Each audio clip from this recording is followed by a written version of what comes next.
Hello and welcome back everyone. Today's video is just going to be simply a collection update for my photo book collection, and I'm just going to be sharing a handful of new photo books that I got recently in the past about 6 or 8 months. I got some really great ones here I'm really excited to share with you. A lot of them are going to be from professional photographers on YouTube. There's also a few more that are more locally known in my area that are a little more, I guess you could say obscure, or they're not as well known, we'll say. And then I got a few handful of these old film photography like basically guides, I guess, handbooks that I'm kind of excited to share with you, and then just one little extra book just to top it all off that's kind of related to photography and art in general. So yeah, without further ado, let's go ahead and get started here. So I'm going to start with the local ones at least. So this first one's by a gentleman named Ray Mueller. He has a photo book he made with blurb.com, and it's called Aullwood, Where Tranquillity Abounds. And so it's a really nice photo book overall. It's very small, it has a nice glossy cover to it, and I think it looks pretty nice overall. And a beautiful photograph on there as well. And I've actually filmed at Aullwood. I've gone there many times to hike and for photography. It's a very beautiful location overall. And it's really neat in these kind of photo books because it's almost like specialized, because it only covers a particular location at that. But it's also just, it has the depth of it too. A lot of photo books are just like a general retrospective of, a body of work or just a certain location or something like that. But like this one in particular is nice because, like I said, it's specialized. It's about the location, it's very specific to it, and it's almost like a very intimate account into that actual location, I guess. So you can see it's got it's got some long exposures, at least some of the water. He really does know his flowers and other kinds of botany and plant life pretty well. And it's very personalized, like it has it in the first person, as you can see. It's talking about irises are his favorite flower of the photograph, which I don't blame him because they are beautiful. So a nice blue sky with a tree.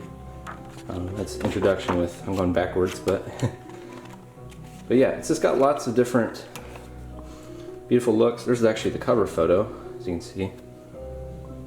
And he titles them in a very fine art sense. Like he titles his photographs a lot of the times aren't like what the subject matter is. That's something I usually do, but I'm trying to be better about lately, is just to more creatively photograph my images overall. So yeah, as you can see, it's a blurb on there. So like I said, it's very, very small. It's only about, I think, probably about 20-30 pages at most, but it's a very beautiful photo book. And I've seen Ray's work at a local gallery actually. He's a very, very talented photographer in his own right. He's been doing it for probably about a better part of a decade into his, I believe, retirement. So next one up is this is one from actually Yellow Springs, Ohio. He's pretty well known. His name is Axel Bahnsen, and he travels around the world. He does a whole wide range of subject matter. He really he kind of just dabbles in a little bit of everything, honestly. His portrait work is what he's probably most well known for, I'd say, just because that's like his bread and butter of his photo work and just making money, really. You take images of portraits of the Antioch College students to make money when he lived here during his time in Yellow Springs, a little bit later in his life. But yeah, he traveled around the world to Europe and elsewhere, and was just experimenting with film photography as well. And so, beautiful image on the front, I will say, of Glen Helen.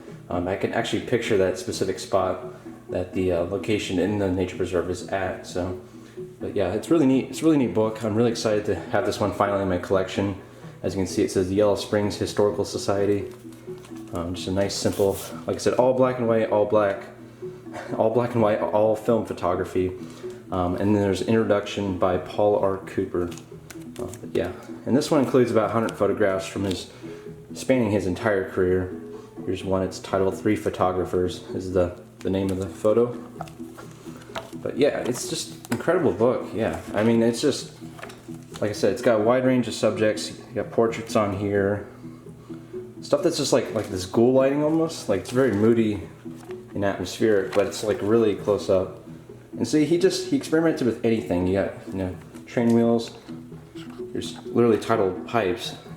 And just stuff that's just really fun. It reminds me of like kind of when I started out in photography in general, and just photographing anything I really was interested in. Like even this shot, like just, I don't know, it's really fascinating to see his work overall and to see the progression. The later shots I believe are from Yellow Springs, but a lot of this other stuff's just kind of around the country and worldwide really. See, you got ducks and like almost like a still life with kittens, but yeah, it's just a very beautiful book overall. And it's nice to get a variety of, I believe at least for me, because I particularly stick to outdoor photography obviously, but I feel like it is important to kind of branch out and to be inspired and study the work of other photographers that may not be, particularly suited for outdoor, like I wouldn't say he is not, but like just, work that's not really indicative of your own, but you could still, appreciate at least. So anyways, very, very nice photo book. I'm really happy to have this one in my collection because it is a little bit more of a limited, hard to find kind of photo book that was, produced about 11 years ago now. And so this next one is a YouTuber, Sean Tucker. This is collection 3, so it's from 2019. I believe his collection 4 is now out. But it's basically just kind of like in the same vein as Axel's work, besides this beautiful photograph of the sunset in the background. It's lots of street photography and stuff that's just, dare I say, everyday life, but like it's just captured in such a eloquent, artful way. And then I really appreciate how Sean puts quotes on a lot of the pages too. That's very, very nice. But yeah, as you can see, it's just really nice colors, lots of hard light, lots of high contrast scenes. Even the black and white's just incredibly stunning. He just has a way with seeing things just in everyday life as he walks around London. It's very, very just breathtaking to say the least. So yeah, this book really inspires me overall. It's just lots to see. There's actually a lot of photographs in here in this nice little, as you can see, small book. But yeah, I also love his minimalist aesthetic that really carries through in his videos and on this cover of the book as well. So very, very nice photo book. I'm really happy to have that one in my collection. So next one is, these next couple are going to be YouTube photographers in particular. This is one of my favorite photographers, honestly, Thomas Heaton. I talk him up a lot. I'm a big fan of his work. And this is actually his first photo book. And it's a really good one at that, because it talks about different photos he's taken in his YouTube videos. But the difference is, a lot of these stories that he tells alongside the photographs are maybe more intimate accounts or stuff that he really didn't share in the videos themselves. So it's just really interesting to see that kind of I guess parallel storyline really to the the photos in the video. It's really neat. So as you can see, yeah, it's just nice little storylines and photographs to go alongside each one and all that. So, and it's a nice big photo book, so it's nice to just throw out on the coffee table and maybe pick up and read every now and then. I mean, just look at the colors. I mean, he really is a talented photographer. I don't think there's any contest with that really. And the next neat thing is, at the very end of the book, if I can find it, he actually includes QR codes that you can like scan with your mobile phone, and they take you right to the YouTube videos that are respective for the images. So, and that's something I've never seen before, but that's something I really want to consider now. And then you gotta love this quote he put on the back. So yeah, he's a very talented photographer. Really can't complain about it. Next one up is Adam Gibbs, Quiet Light. Beautiful cover on there. Nice little illuminated text on there. And this one, it's published by Kozu Books. And as you can see, it's kind of like a similar quote to Thomas's, where it's just kind of like anywhere you can get out, explore, and photograph is good enough. And it's beautiful to see his work because Adam, I believe, travels worldwide, but a lot of these photographs are just simply from his experiences in Vancouver, in British Columbia, and just throughout Canada. So just look at that. It's just the way he sequenced this book. It's just incredible with the colors and everything, and just how it all looks. Like just the whites, and then like the cooler colors, and just everything in between. Just really works out really well with this book, as you can see. So yeah, it's just incredible to see all that. So it's a very nice photo book from Adam there. So the next one up, this is also published by Cozy Books. It is Ben Horn, Between the Wind.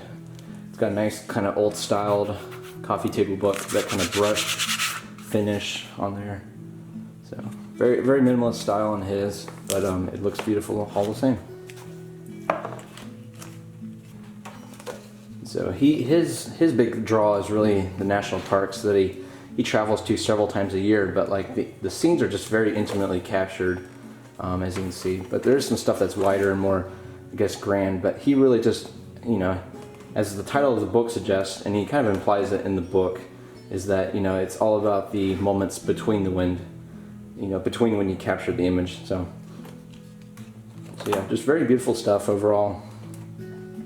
I highly recommend it. There's a lot of photographs, just a varied style of work with all these photographers' books. That's just really impressive, I think, overall. And these next ones are, I'm just gonna rattle these off real quick. But these are a collection of, it says modern photo guides, but they're like a lot older. I think they're from like the 70s or 80s, maybe 90s. But shout out to my aunt, because she actually gave these to me for free. And these are a collection of little film guides.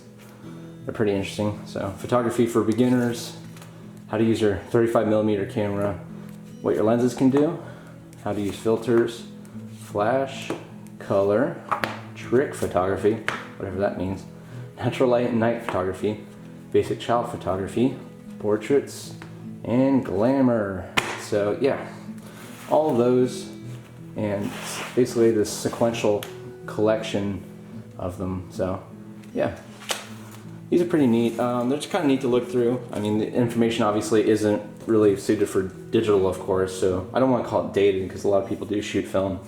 And honestly, the more I look at those, the more I consider maybe someday picking up a film camera once again. It's been almost a decade, but pick up a film camera and try it out again and see how it goes. So that's a possibility, so you know, we will see. But that's pretty much it for the photo books. But this last book, it's just really been an important, I guess, tool, in my creative process. And it's not really a photo book. Actually, it's not a photo book, but it is a book that I feel like is really important, and that every, you know, artist or photographer should really, you know, have in their arsenal. And that is The War of Art by Steven Pressfield. And it's, like I said, it's not a photo book. It's got words, text, but it's like these short little passages and excerpts that are really interesting to read. And it's basically just about, as it says, break through your blocks and win your creative battles. Which I feel like it's a nice little book to just flip open to a random page and just get some inspiration to get over maybe a creative slump or a rut in your photography. And so I highly recommend that. It's really affordable, and it's a nice book to, you know, jumpstart your creative process, or if you're just, you know, in a slump or a rut. So that's pretty much it, guys. Thank you so much for watching this little photo book collection update. I'll probably make these periodically as I get a handful of new photo books to add to the collection, and I'll just share the new ones I get, and we'll go from there. So thank you so much for watching, and have a great day. Thank you.